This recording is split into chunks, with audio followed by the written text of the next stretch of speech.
반갑습니다. 한국 AI 투자센터 박태훈 전문가입니다.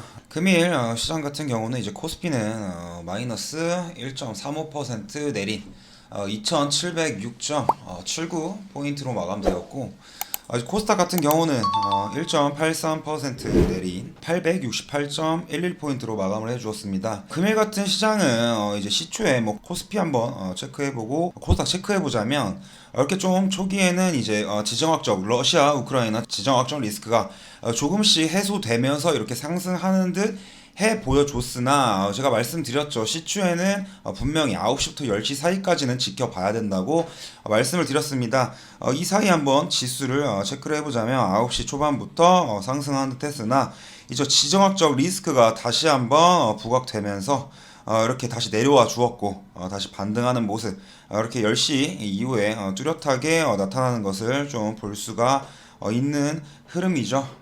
그렇다면 이제 어떤 이슈를 통해서 다시 한번 지정학적 리스크가 부각되고 지수가 내려왔는지 한번 체크를 한번 도와드리자면, 뭐 그냥 이제 좀 간단하게 살펴보도록 하겠습니다. 어떤 이슈냐, 이제 전날에 이런 기사가 있었죠. 이제 푸틴이 러시아 평화군 유지군 우크라이나 진입 명령, 명분을 좀 이제 제가 앞서 말씀드렸습니다. 제가 전에 유튜브 동영상으로도 제가 말씀을 드렸는데, 명분에 대해서 집중하라고 말씀드렸죠. 시장은 다시 이내 회복하는 듯 했으나 이제 보수적인 관점을 가지고 조금 더 지정학적 리스크에 대한 이런 체크 포인트를 다방면으로 살펴봐야 한다 했는데, 이제 푸틴이 이제 우크라이나의 러시아 평화 유지군 이런 명목상 평화 유지, 나는 평화 유지를 하기 위해 군대를 투입한다, 이런 식으로 명분 개입을 통해서 이제 다시 우크라이나와 전쟁을 벌이기 위한 그런 하나의 수단으로서 평화 유지군이란 그런 바탕을 통해서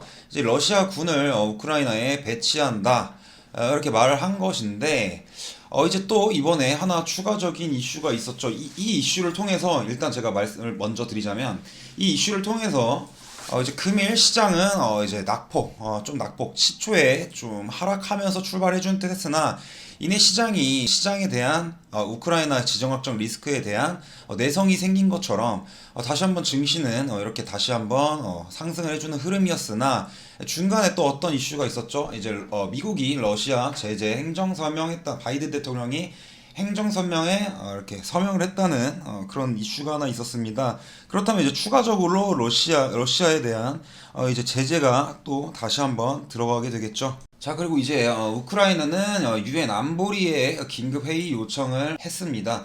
그렇기 때문에 금일 한국 시간으로 11시째 이제 유엔 안보리가 이렇게 긴급 소집이 되었는데요. 유엔 안보리 이렇게 소집을 하면서 이제 각국의 러시아 뭐 비롯해서 유엔 안전보장 이사회에서 거친 언사를 사용하면서 이제 미국과 러시아가 이제 서로 격돌하는 모습이었습니다. 이쯤 되면 이제 왜 미국이 러시아에 대해 추가 제재를 발휘한지 좀 이해가 되는 내용이기도 하고요. 그렇기 때문에 지정학적 리스크가 다시 부각되자 이제 한국 증시에서도 이렇게 크게 다시 낙폭이 생기면서 추가적인 낙폭을 통해 일단 코스닥 같은 경우는 865.48 포인트 지지해주면서 다시 반등 시도를 하면서 조금 더 버텨주려는 모습을 보여줬고요. 코스피 같은 경우는 이제 2,700 포인트를 깨지 않으려는 흐름을 보여주면서, 그래도 장 막판에는 조금 이제 외인과 기관들이 들어오면서 좀 낙폭을 축소해주는 모습을 보여주었습니다. 하지만 코스닥 같은 경우는 이내 다시 좀 흘러내리는 모습을 보여주었고, 코스피는 좀 상반된 흐름을 나타내 주었습니다. 그럼 이제 금일 이렇게 지정학적 리스크가 부각되면서 어떤 테마들이 재차 부각받았느냐? 당연 원자재죠. 원자재, 방산, 뭐 금 관련 테마, 이런 테마들이 지금 시장에서 좀 이렇게 부각을 받았는데, 이쯤 되면 제가 전에도 말씀드렸다시피 원자재 섹터는 지금 이렇게 조정폭을 받는 그런 순간에서도 집중을 해야 된다고 말씀드렸죠. 왜냐, 이제 인플레이션 부각을 통해서 원자재 가격이 지속적인 가격 고공행진을 하고 있고, 그렇기 때문에 테마적으로 이렇게 수급폭을 다시 받을 수 있으니까 리스크가 이제 좀 해소되는 시점에서도 이제 원자재 테마에 대한 이런 부분을 눈여겨보라고 말씀드렸는데, 그럼 일단 어떤 테마를 봐야 되냐? 뭐 GSE 같은 경우는 뭐 충분히 다들 아실 겁니다. GSE는 전에 유튜브 동영상으로도 말씀을 드렸고, 뭐 대성 에너지 같은 경우도 그렇죠. 이제 천연가스의 뭐 이제 가격 상승은 계속 쭉 지속되다 보고 또 뭐 금일 알루코 뭐 알루코 같은 경우도 그렇습니다. 알루코도 이제 알루미늄 가격이 좀 상승해 주면서 이내 또 상승폭을 좀 받은 경우이죠. 그렇다면 이제 금일 어떤 섹터를 좀 알아볼 거냐.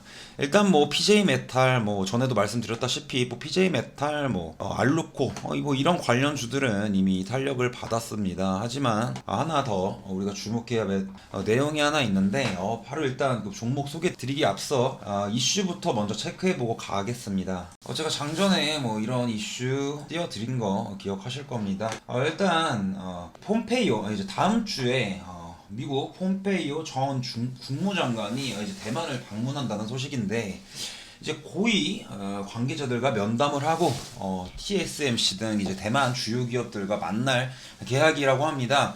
이제 중국은 이를 예의주시하고 있죠. 왜냐하면 이제 폼페이오 같은 경우는 이제 트럼프 정부 때 대중 강경 정책을 펼친 인물이고 이제 대만과 미국의 관계를 두텁게 좀 만들었던 인물이기 때문에 이토록 좀 중국이 예의주시하고 있습니다. 그리고 이제 러시아와 우크라이나 지정학적 리스크가 남아있는 시점에서 러시아와 이제 중국은 좀 친밀한 그런 관계 구도이기도 하죠. 이제 그렇기 때문에 두 국가 다 이제 공산주의를 좀 바라보는 국가이기 때문에 그렇다면 이제 미국과 중국 대립 구도가 다시 한번 시장에서도 부각될 수 있는 그런 이슈 내용이기 때문에 한번 잘 살펴보라고 제가 누차 말씀을 드렸습니다. 그렇다면 여기서 또 탄력받은 이슈가 하나 있었는데 바로 어떤 이슈냐? 자, 바로 이런 이슈였습니다. 이제 대만 외교부가 노골적으로 김치를 한국 상징으로 표현한 포스터를 SNS에 업로드를 해줬습니다. 이제 뭐 중국이 최근에 뭐 김치의 원조가 파오차이라고 주장한 것에 대한 이런 이제 반박 자료를 내세운 거죠. 그렇기 때문에 여기 보시게 되면 뭐 김치 이런 식으로 아주 노골적으로 중국에 대해서 이제 뭐 반박하는 그런 포스터를 게재를 해 주었습니다. 그렇기 때문에 이렇게 다시 한번 미중 갈등 구도가 다시 생성될 수 있는 발판을 마련해 준 계기가 아닐까 이렇게 생각해 볼 수 있고 이 이슈와 맞물려서 다음 주 이제 폼페이오가 아까 말씀드렸다시피 대만을 방문한다고 했죠. 그렇기 때문에 미중 대립 갈등 구도가 생기게 되면 당연히 뭐 히토류 테마들이 탄력 받을 수 있는 그런 내용 그 시장의 그런 이슈 구도화가 이렇게 설정이 됩니다. 그렇기 때문에 지금 왜 제가 앞서 왜 원자재를 이렇게 말씀드렸냐면 원자재 지금 이제 인플레이션 원자재 가격 상승에 따라 좀 이렇게 인플레이션이 뭐 부각되고 있는 상황이기도 하고 그렇다면 당연히 원자재 가격이 폭등함에 따라 시장에서 이제 원자재를 취급하는 그런 기업들이 탄력받기 때문에 한번 제가 체크해보란 내용이었고요. 자, 그럼 뭐 다들 아시다시피 이제 천연가스 같은 경우, 뭐 천연가스 같은 경우도 그렇고 이제 뭐 GSE 대성에너지 뭐 전반적으로 이런 종목들의 굳이 리스크를 감수하면서까지 품고 이렇게 매수를 할 필요는 없습니다. 그렇다면 이제 눈을 돌려야 될 테마가 어떤 테마냐? 이제 뭐 금일 같은 경우 뭐 비철금속이기도 하죠. 비철금속. 그렇다면 이제 뭐 대장주로서 먼저 PJ 메탈이 이렇게 상승하는 모습을 보여주었습니다. 뭐 PJ 메탈 같은 경우도 이제 뭐 알루미늄을 통해서 이렇게 올라가 준 그런 경향이 있고 뭐 이제 알루코 같은 경우 뭐 제가 말씀을 드렸죠. 알루코 같은 경우도 그렇고 뭐 남섬 알루미늄 당연히 시초에 이렇게 상승 탄력을 받아준 그런 모습이었습니다. 뭐 이구산업 같은 경우도 이제 뭐 구리 원자재를 취급하는 이제 기업이기도 하죠. 그렇기 때문에 이렇게 시초에 좀 하락하는 모습을 보여주었으나 다시 리스크가 부각되자 이렇게 지수에 맞춰서 이렇게 크게 큰 폭으로 움직이는 흐름들을 좀 나타내 주었습니다. 뭐 대창 같은 경우도 그렇고요. 대창 같은 경우도 똑같은 이렇게 흐름을 보여주었는데 여기서 제일 이제 뭐 히토류로 좀 테마 부각을 받을 수 있는 기업은 어떤 기업이었냐? 그 기업은 바로 이제 티플렉스였습니다. 티플렉스. 제가 앞서 말씀드린 티플렉스인데 티플렉스 같은 경우는 금일 상당히 좀 이렇게 좀 큰 폭의 변동성을 좀 나타내 주었습니다. 일단 티플렉스 같은 경우도 비슷한 맥락으로 지수 이제 지정학적 리스크가 좀 해소됐는가 싶어 이렇게 낙폭을 보여주었으나 이내 다시 부각을 받으면서 이렇게 상승하는 위치에 좀 이렇게 보여주었죠.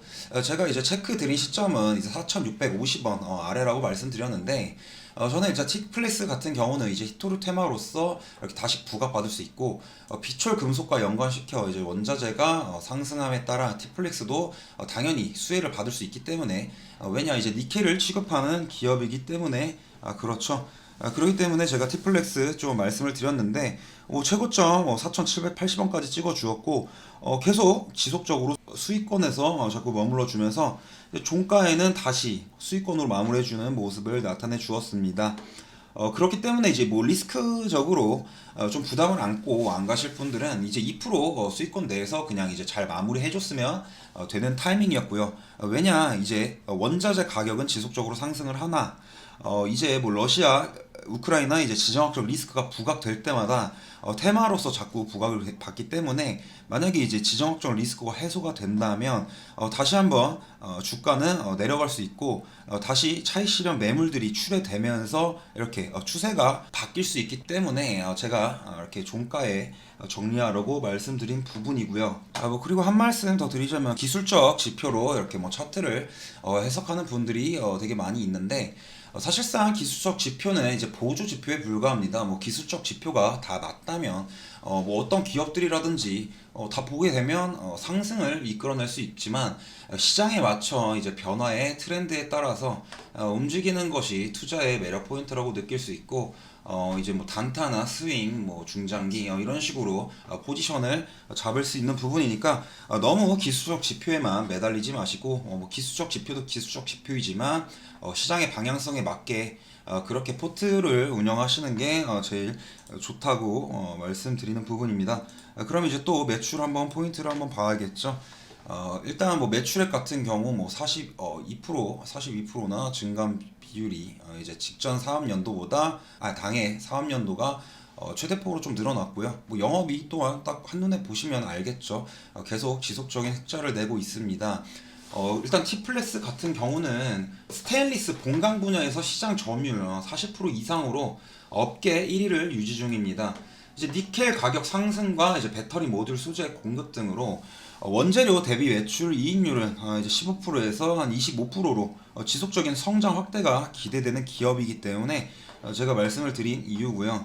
이제 희귀금속 아까 말씀드렸다시피 히토류, 니켈, 텅스텐, 뭐 티타늄 등의 특수 소재를 전문적으로 유통하는 사업까지 같이 함께하고 있어서 히토류 테마로도 이제 부각될 수 있다 이렇게 말씀드린 부분이니까 좀 일단 단기적으로 보시는 분들께서는 지금 현재 수익권 뭐 구간이신 분들께서는 짧게 좀 리스크 관리해 주시면서 뭐 차익 실현해 주시고 현금 보유해 주시는 게 제일 좋다 판단되는 부분이고요. 뭐 중장기 위치로 보게 된다면 티플렉스 같은 경우는 테마로서나 이제 실적으로나 이렇게 지속적인 성장 기대가 좀 되기 때문에 좀 오래 보실 필요가 있다고 생각되는 종목이기 때문에 그렇게 한번 제가 말씀드린 내용과 초점을 맞춰서 운영해 보시는 게 제일 좋을 것이라고 판단이 되고요. 그렇다면 금일 이제 티플렉스 좀 분석 같은 경우는 여기서 마무리하도록 하고 이어서 내일 시장을